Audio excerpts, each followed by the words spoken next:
chair? A lot of my research interest is related to habitat. We're looking at habitat relationships between caribou and clear cuts and calving areas up in Newfoundland, and we're currently working on habitat studies with bison in central Montana.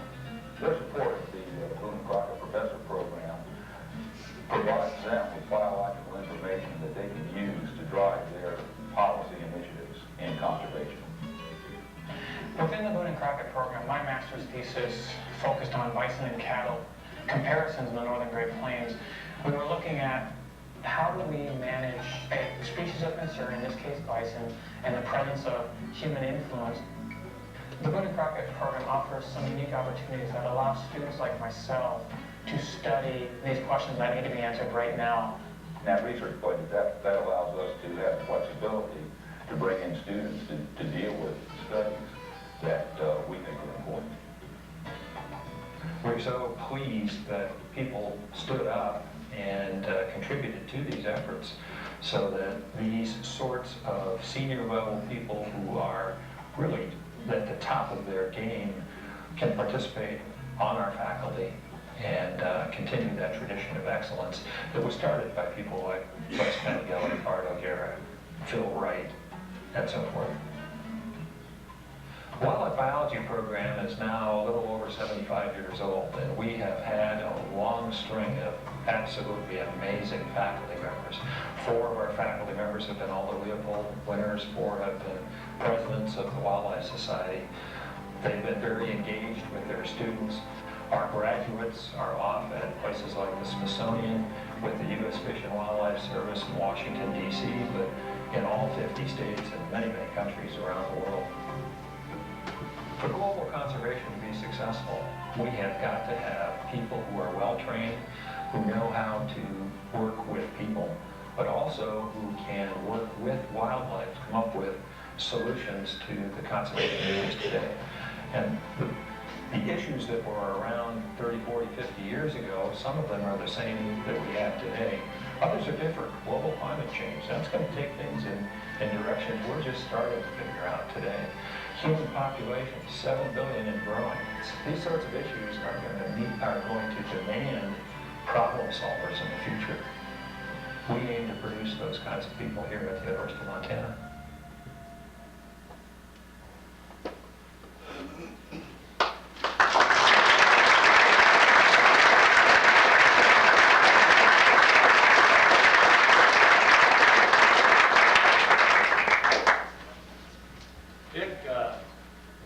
You gotta start your own comedy show or something.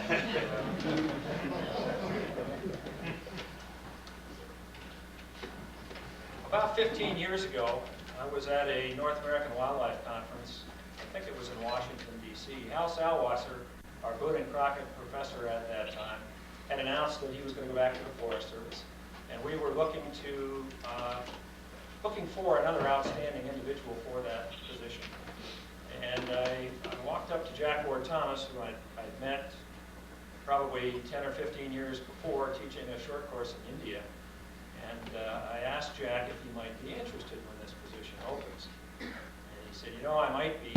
Politics are really not all that fun. I was chief of the Forest Service at that time. There was a heck of a lot going on.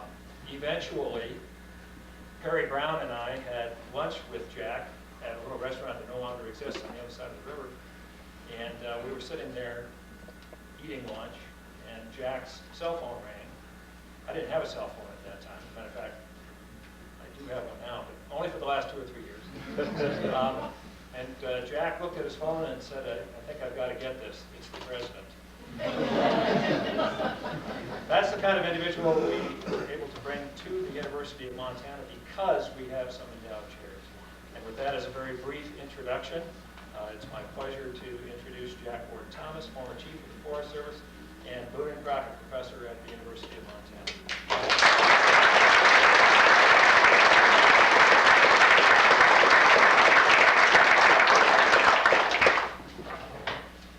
You know, one of the things that haunts me is everybody said I was Chief of the Forest Service. I was 37 years of wildlife biologist.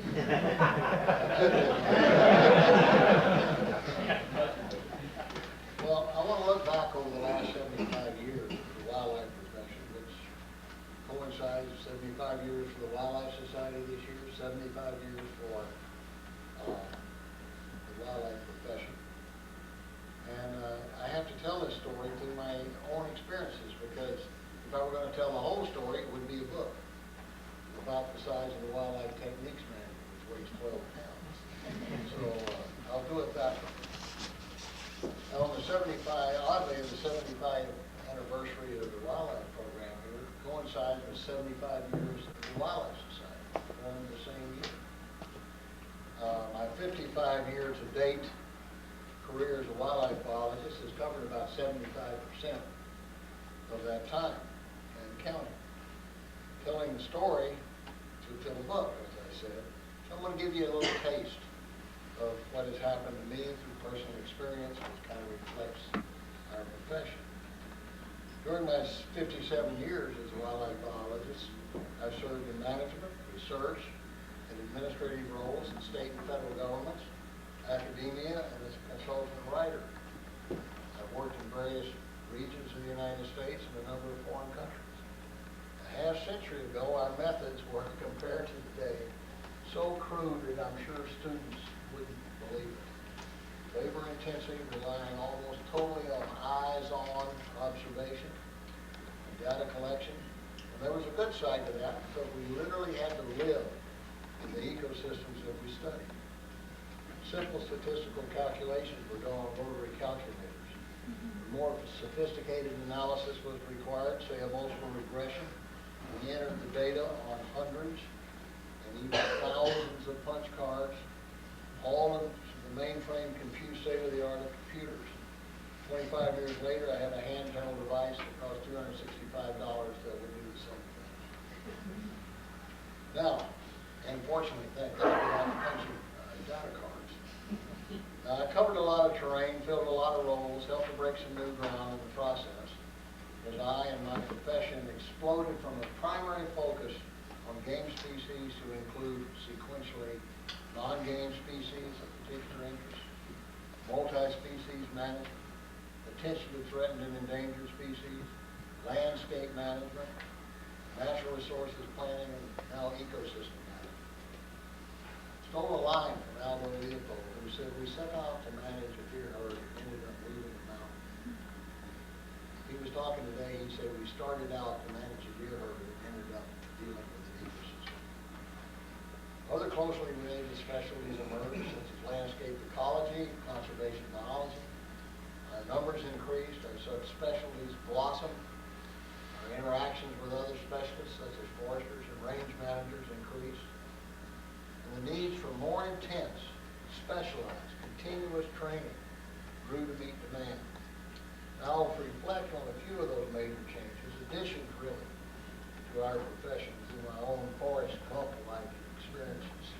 If you'll remember Forrest Gump, a character in a movie by the same name, portrayed by Tom Hanks, was a somewhat simple-minded pilgrim who was simply minding his own damn business in a variety of places and circumstances, and significant stuff happened, and he was swept away in the ensuing events. My career started with a 10-year stint with the Texas Game Department as a full-time game biologist and a part-time researcher. Now, I know that adds up to more than one, but that's sort of the story of our profession. Funding came primarily from a federal tax on firearms and ammunition, which was a dramatic stimulus for states hiring wildlife biologists. A good mentor is among the greatest of blessings. Serendipitously, Jim Tier was my first boss, and I imprinted him like on a gosling on a mama goose. And I replaced him when, after 3 years, he left to finish his doctorate.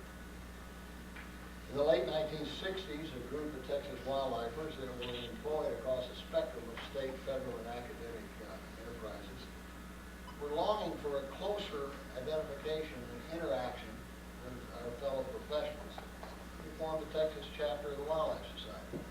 Jim Tier, who was back at Texas A&M at that time, was the primary stimulus, and he was declared president by acclamation. I was elected vice president, got to be the second president. Oddly, over the years, We were both to go on to be presidents of the Wildlife Society, recipients of the Alvaro Leopold Medal. As an aside, I followed the University of Montana's Professor Les Pengelly, president of the Wildlife Society. I learned a lot from this, especially how to disarm adversaries with keen wit and pointed humor. And he said, you can't punch them all out, you gotta laugh. 2 years later, I joined the Forest Service as a research scientist in West Virginia. Oddly enough, in that same year, Congress passed the Endangered Species Act in 1976. I didn't pay much attention, but it would come to be significant in my life. I now believe that there was little, if any, comprehension of the potential impact of that act. The ESA's clearly stated purpose is the conservation of ecosystems upon which threatened or endangered species might depend. I am stunned even today when I ask fellow professionals, what's the purpose of that act? And they say, well, to save threatened or endangered species. Well, yes, but the stated purpose is the underlying ecosystem. That was writing on the wall for telling the coming of ecosystem management 18 years later. At that time, BLM and the Forest Service were shifting from selective cutting of timber to even-age timber management, which involved clear cutting. That produced a dramatic backlash that in the 1960s came to a head on the Bitterroot National Forest in Montana and the Monongahela National Forest in West Virginia. Forrest Gump is conducting research on the Monongahela National Forest on the impacts of clear cutting on deer, turkeys, grouse, hunter attitudes, and behavior. Soon we were advising Forest Service managers who were suddenly really eager to listen. Elected officials, state and private agency heads, and testifying in front of congressional committees. Platitudes such as good timber management, good wildlife management were suddenly ringing very hollow. Numbers of fish and wildlife and fisheries biologists employed by federal land management agencies began to increase significantly in